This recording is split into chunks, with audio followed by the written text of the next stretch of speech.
नमस्कार, आप सभी का स्वागत है राष्ट्रीय जगत विजन न्यूज पर। मैं हूं आपके साथ रागनी वर्मन। राज्यसभा सांसद फूलदेवी नेताम ने संसद में विशेष उल्लेख के माध्यम से छत्तीसगढ़ के किसानों द्वारा आत्महत्या करने का मामला उठाया। नेताम ने कहा कि बड़ा गंभीर विषय है कि कृषि प्रधान देश में किसान आत्महत्या करने में मजबूर है। इसके कारणों में आर्थिक कारण सबसे प्रमुख है। किसान बैंकों और साहूकारों से कर्जा लेकर खेती करता है, फसल खराब होने पर कर्जा नहीं चुका पाता और परेशान होकर आत्महत्या कर लेता है।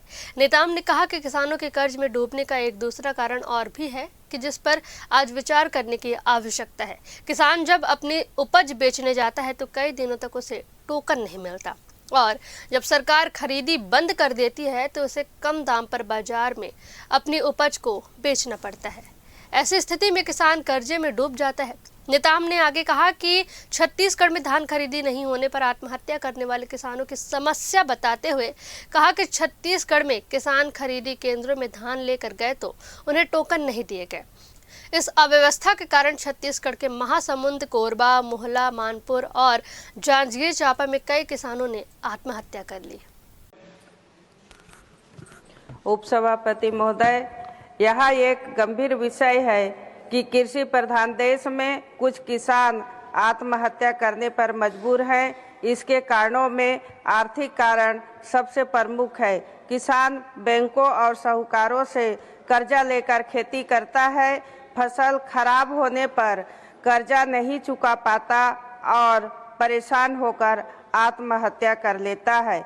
एक दूसरा कारण है और भी है जिस पर आज विचार करने की आवश्यकता है।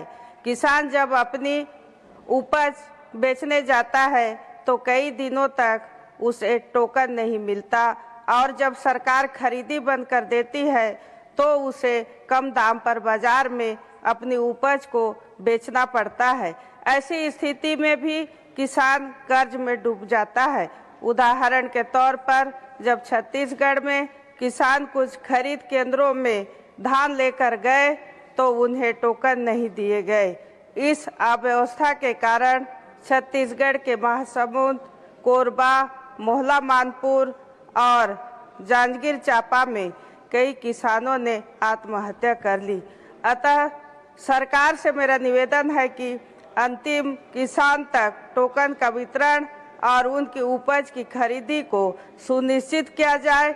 टोकन नहीं मिलने और खरीदी नहीं होने के कारण आत्महत्या करने वाले छत्तीसगढ़ के किसानों का पूरा कर्जा माफ किया जाए और पीड़ित परिवार को मुआवजा दिया जाए। धन्यवाद। फिलहाल इस खबर में बस इतना ही। देश दुनिया की तमाम बड़ी खबरों के लिए जुड़े रहिए राष्ट्रीय जगत विजन न्यूज के साथ। नमस्कार।